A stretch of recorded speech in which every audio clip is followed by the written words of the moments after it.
मीडियाच्या हेडलाईन्स मध्ये आपलं स्वागत। मी सीमा काळे। या बातमीचे प्रायोजक आहेत सेवा सदन हॉस्पिटल मिरज। अत्याधुनिक उपचार आणि तपासण्या एकाच छताखाली मिळण्याचं ठिकाण म्हणजे सेवा सदन लाईफलाईन सुपर स्पेशालिटी हॉस्पिटल। आंतरराष्ट्रीय निकषांनुसार तयार केलेलं आपल्या भागातलं पहिलं हॉस्पिटल म्हणजे सेवा सदन।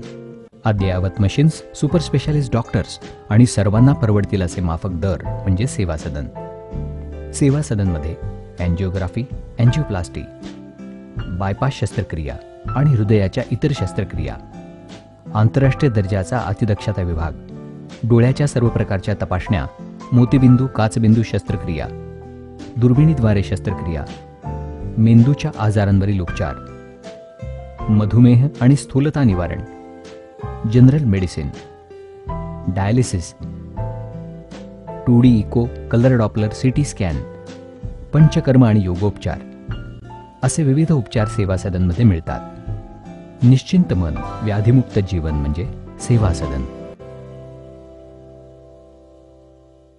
आज आपण पाहणार आहोत सांगलीसह इतर राज्यातील ठळक घडामोडी।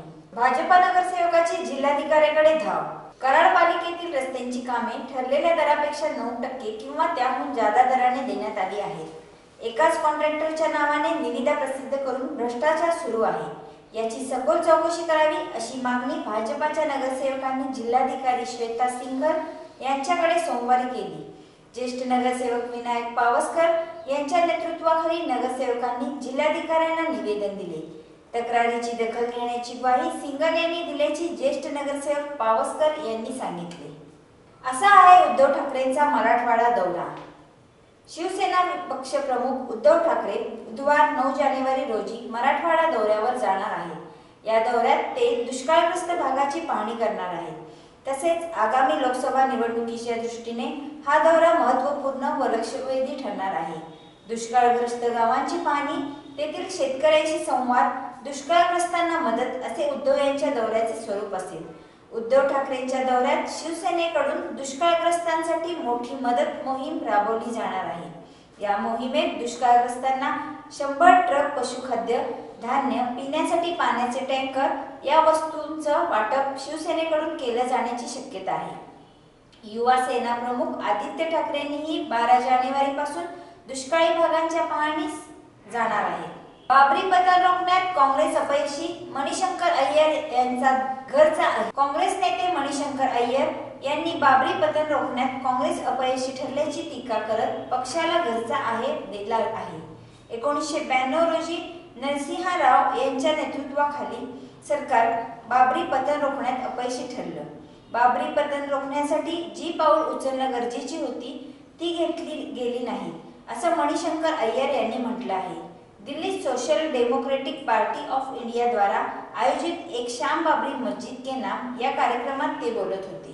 देशव्यापी संपावरून टीएमसी सीपीएम कार्यकर्ते भिडले।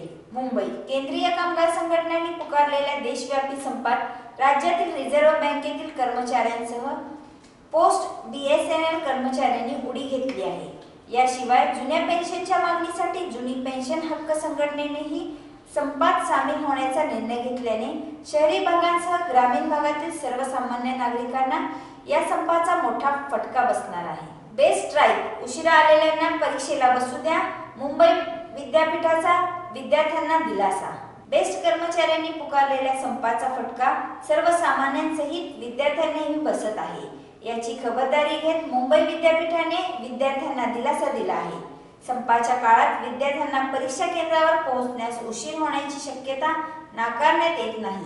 अशा वेळी परीक्षा केंद्र प्रमुख आणि प्राचार्यांनी विद्यार्थ्यांना परीक्षेस बसू द्यावे अशी सूचना विद्यापीठाकडून जारी करण्यात आली आहे।